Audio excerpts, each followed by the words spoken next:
Climate change lie number 1 exposed. Global warming is bad. Claim: global warming is bad. The claim is that global warming is bad, but is it really?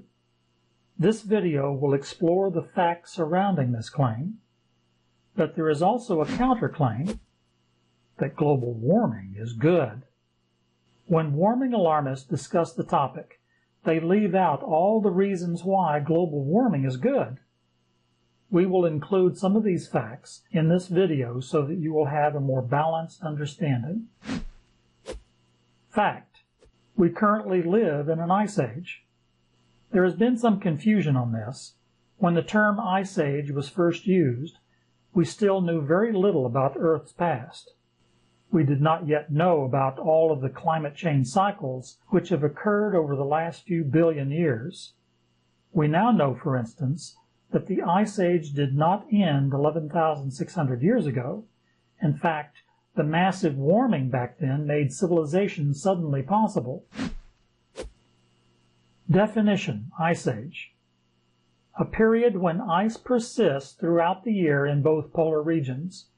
It consists of both glacial and interglacial periods. Fact: our current ice age. We now know that our current ice age started 2.6 million years ago. We currently live in one of dozens of interglacial periods of the current ice age, which has consisted of dozens of longer, colder glacial periods and shorter, warmer interglacial periods. The current interglacial is known as the Holocene, and our current Holocene is already older than the average interglacial period. In other words, it's overdue to end. Fact: life thrived when Earth was far warmer. For most of the last 600 million years, during which multicellular life has existed, the climate on Earth has been far warmer than our current ice age.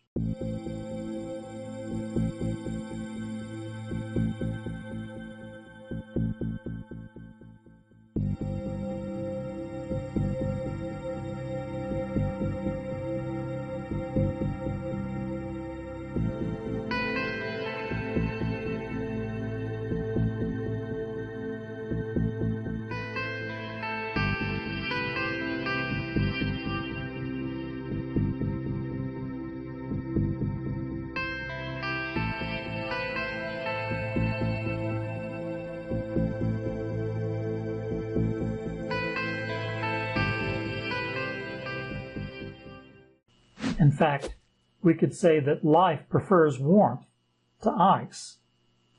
Wow, too cold, Jack. But not that warm. Ah, that's more like it. Fact: the population gradient from poles to equator demonstrates this preference. The population density at the polar regions is very low, while the population density toward the tropics is consistently higher. Life and biodiversity like it warmer with plenty of water and nutrients. Fact: the population density of Greenland is 0.028 people per square kilometer. Ice is not a very hospitable environment for growing crops or establishing a thriving civilization. In fact, civilization typically comes to a halt during northern winters. Armies hunker down to weather the cold. Farmers don't farm. And builders most frequently don't build. Fact: the population density of Java is 1,121.0 people per square kilometer. That's over 40,000 times that of Greenland. Where there is warmth, water, and nutrients, life tends to thrive.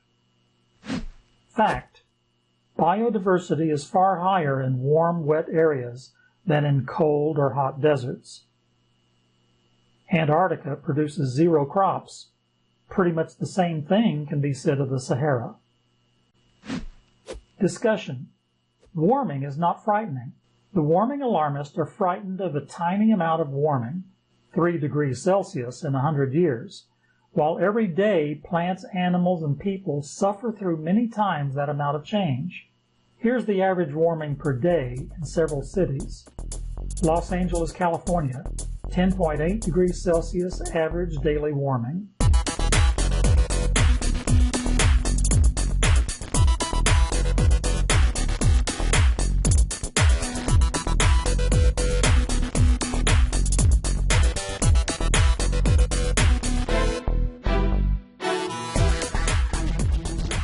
Global warming in an ice age sounds good to me.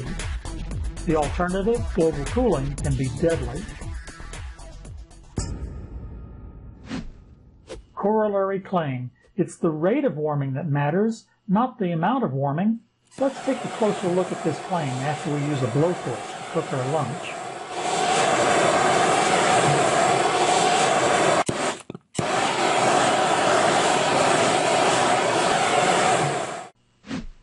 Counterclaim. The rate of warming is insignificant. The rate of warming that is feared is most often quoted as 3 degrees Celsius per century. The daily rate of warming in Los Angeles, when calculated per century, is 401,781.6 degrees Celsius. Thankfully, the warming stops at the end of each day, but the rate is far, far faster than that feared by the warming alarmists. Let's look at it another way. The feared warming, when calculated per day, is 0.0000821 degrees Celsius. This can be barely measured and is impossible to feel. Why are they so frightened about such a tiny amount of daily warming? Fact: the 20th century rate of warming barely changed. The amount of warming from 1910 to 1940 was virtually the same as the amount of warming from 1970 to 2000. And actually, it slowed down a bit. Each was a 30-year period.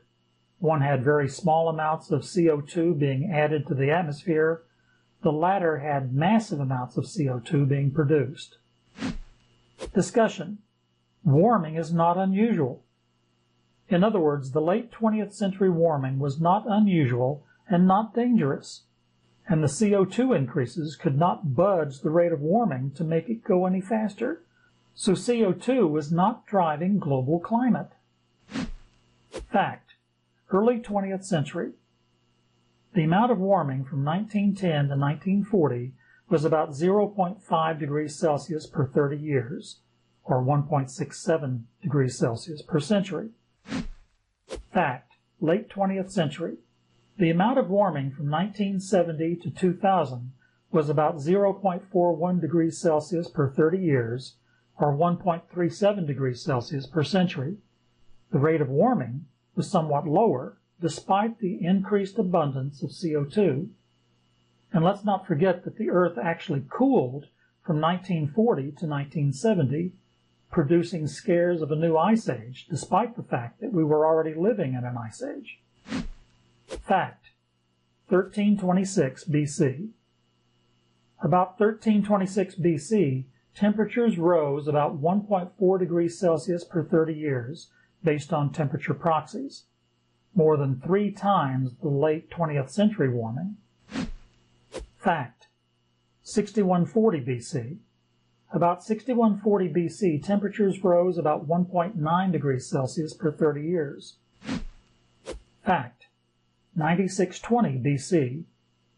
About 9620 BC, at the start of the Holocene interglacial, temperatures rose about 100 degrees Celsius per century for that first decade. That's more than 111 times the entire 20th century rate of warming. Fact: AD 1817. In 1817, recovering from the year without a summer, global climate warmed at an estimated 50 degrees Celsius per century, estimating that it took 2 years to recover from the loss of 1 degree Celsius globally.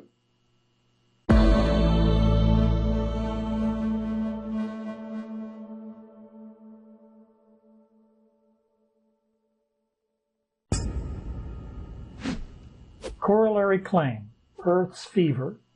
NASA says Earth has a fever. That's not science. It's an appeal to emotion, an anti-science logical fallacy. Fact: Kingsman. NASA says Earth has a fever, But so does Samuel L. Jackson in a silly spy movie. That doesn't make it true. Melting ice does not equal a fever. When you get a virus, you get a fever. That's the human body raising its core temperature to kill the virus. Planet Earth works the same way. Global warming is the fever. Mankind is the virus. We're making our planet sick. A cold is our only hope.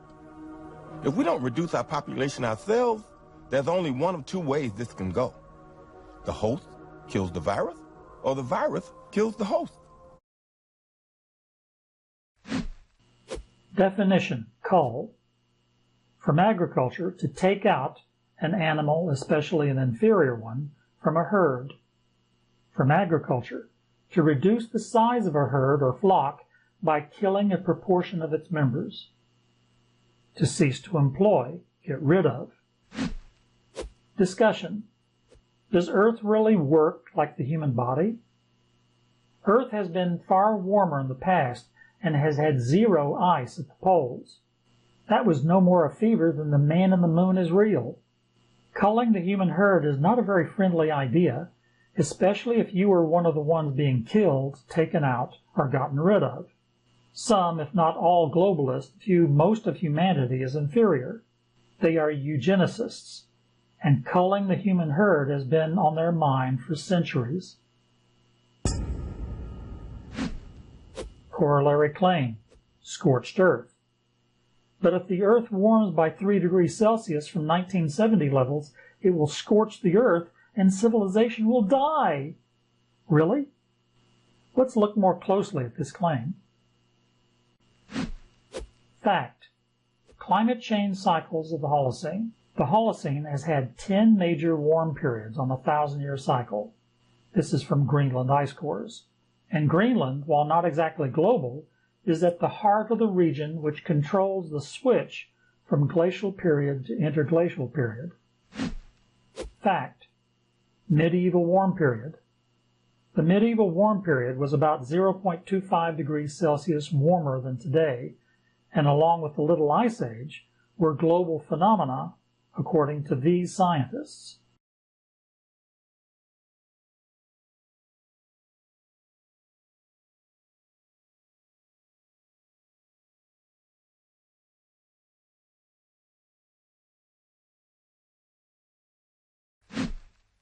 Fact: Viking crops in Greenland.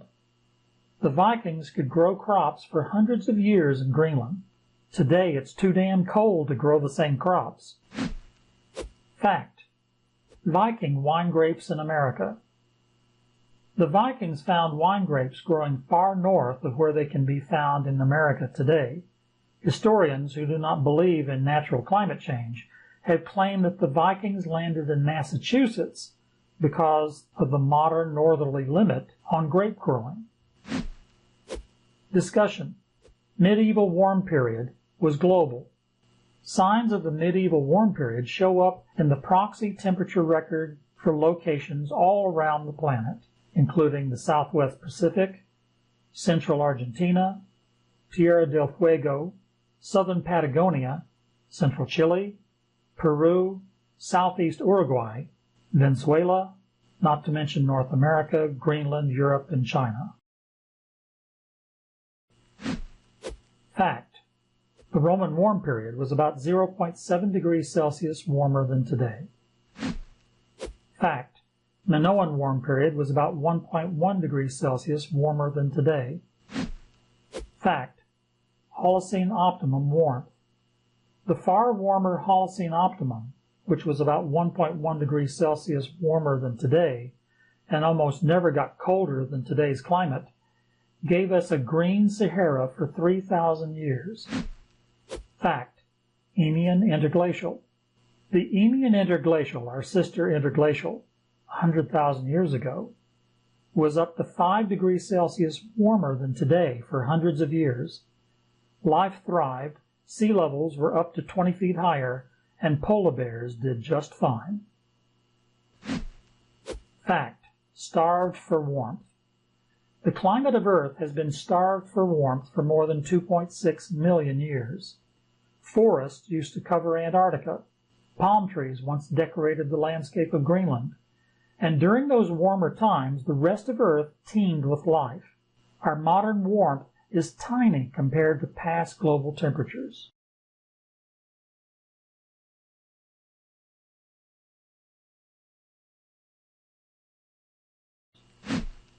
Fact: most warming occurs at the poles. Most of the warming goes to the poles. Even Al Gore's faulty video got this point right. Discussion: no scorching anywhere. If climate were to warm by 10 degrees Celsius globally, the tropics might warm by a degree or two. No scorching here. The hot deserts might warm by 2 to 3 degrees Celsius. So what if we set a new record in Phoenix, Arizona of 53 degrees Celsius? Most of the year, citizens will love their climate. With the greater warming, some deserts will shrink or disappear, like the Holocene optimum when the Sahara was green for 3,000 years. Some people actually wouldn't mind not shoveling snow. Temperate zones, say 40 degrees north, might get 3 to 4 degrees Celsius of warming. So the average high of Minneapolis might go from 12.9 degrees Celsius to 16.9 degrees Celsius.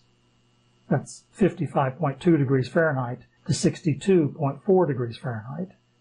And the polar deserts blossom with life for the first time in millions of years. So where's the scorching? Could warming alarmists have merely made it up to get people excited? NASA said fever. Some fever. Some planet.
Corollary claim: disease vectors. But with warmer climate, more mosquito-borne diseases will be able to spread all over the place. That's another claim by some warming alarmists. Fact: early 20th century outbreak near Arctic Circle. It is also suggested that even a mild rise in temperature will lead to the spread northward of deadly insect-borne tropical diseases like malaria. But is this true? Professor Paul Reiter of the Pasteur Institute in Paris is recognized as one of the world's leading experts on malaria and other insect-borne diseases. He is a member of the World Health Organization Expert Advisory Committee, was chairman of the American Committee of Medical Entomology of the American Society for Tropical Medicine, and lead author on the health section of the US National Assessment of the Potential Consequences of Climate Variability. As Professor Reiter is eager to point out, mosquitoes thrive in very cold temperatures. Mosquitoes are not specifically tropical. Most people will realize that in temperate regions there are mosquitoes. In fact, mosquitoes are extremely abundant in the Arctic. The most devastating epidemic of malaria was in the Soviet Union in the 1920s. There were something like 13 million cases a year and something like 600,000 deaths. A tremendous catastrophe that reached up to the Arctic Circle. Archangel had 30,000 cases and about 10,000 deaths. So it's not a tropical disease. Yet these people in the global warming fraternity invent the idea that malaria will move northwards.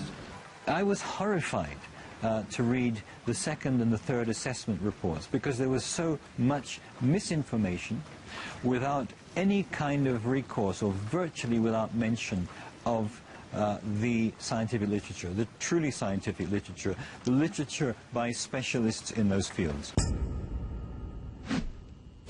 Corollary claim: sea level rise.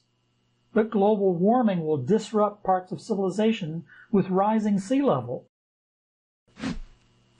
Discussion: agree, but... Yes, I agree, but global cooling is far worse. With sea level rise, people will have to move.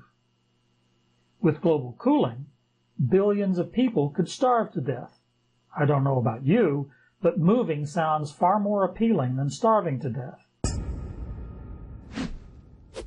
Corollary claim: precautionary principle. It would be far better to do something about global warming, even if it isn't a problem.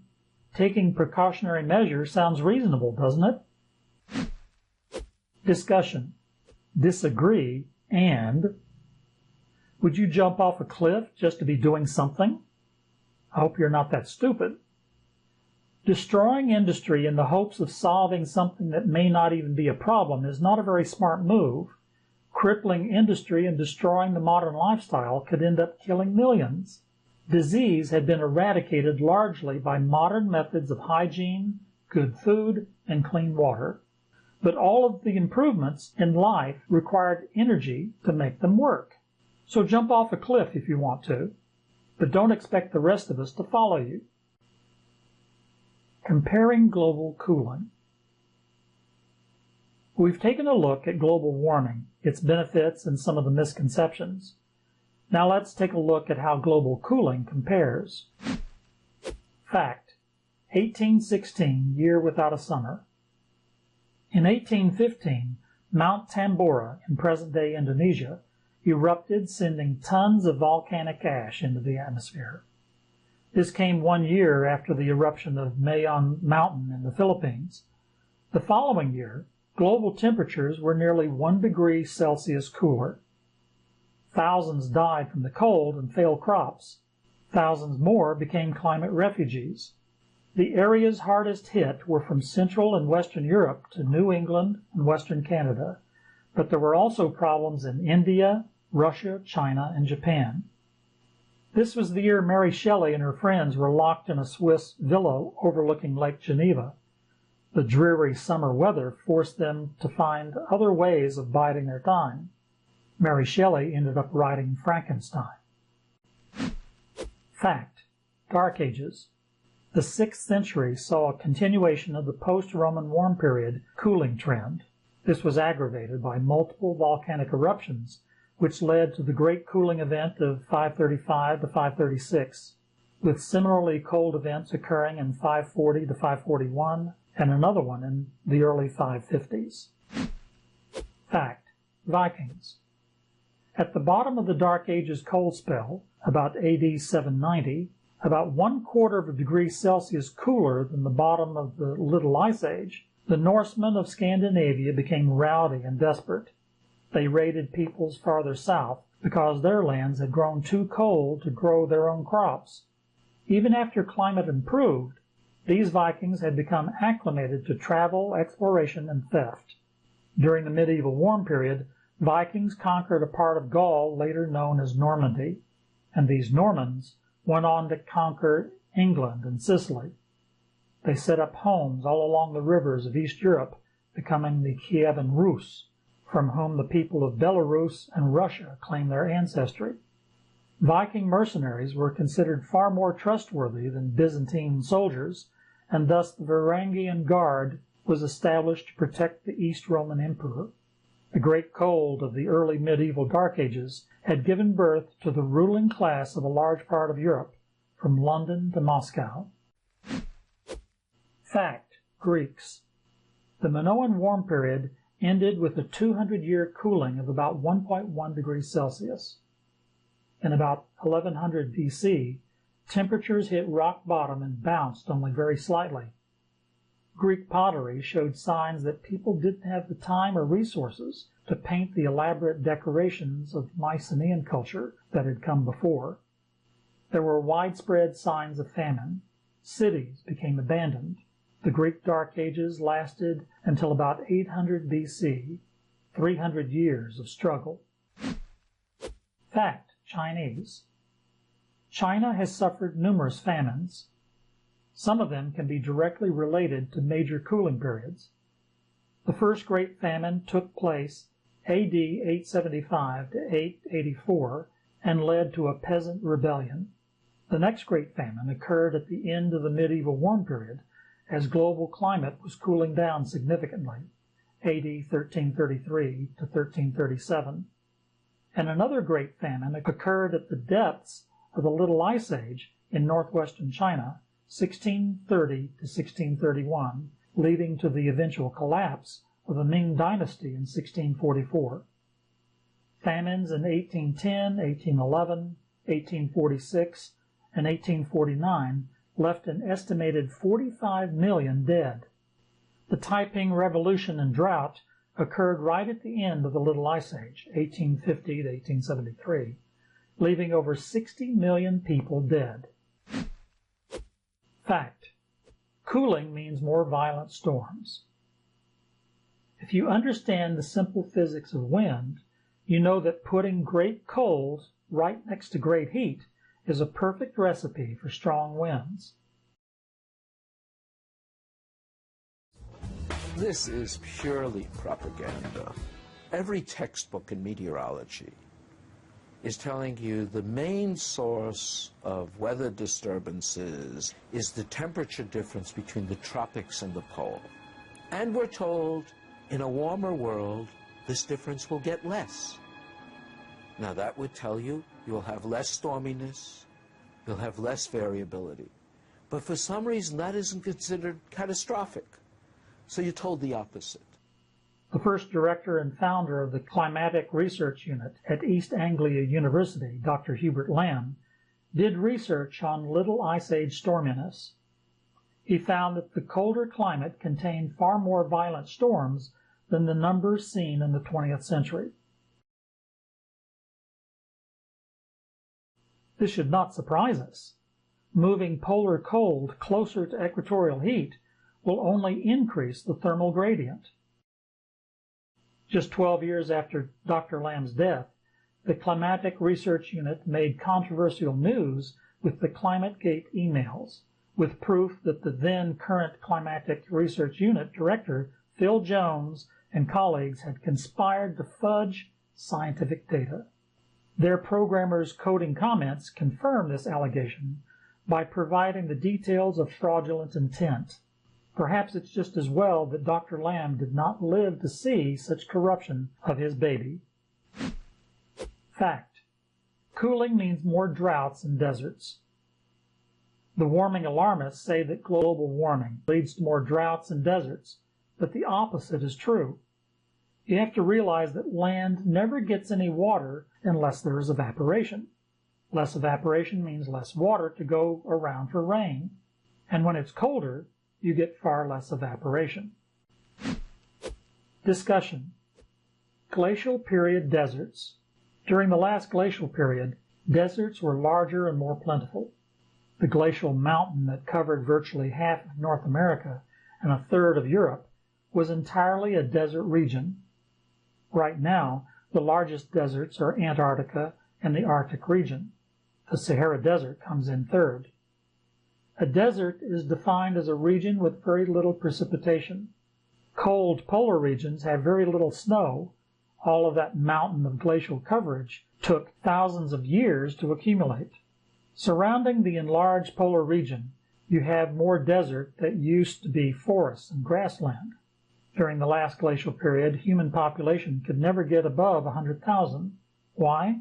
Because rain was deadly scarce, and rain is essential to agriculture and to growing crops. This is why civilization was impossible until the current interglacial. Thermophobia, shining a light on global warming. On the cover of my book, Thermophobia, I show a picture of wet leaves surrounded by dry, cracked earth. The green signifies global warming, the cracked and dry earth, global cooling, plus rare rain and starvation. So if you love life, you'll promote global warming. The climate always changes, and we will get either cooling or warming. Cooling promotes death, warming promotes life, at least as long as we remain in an ice age.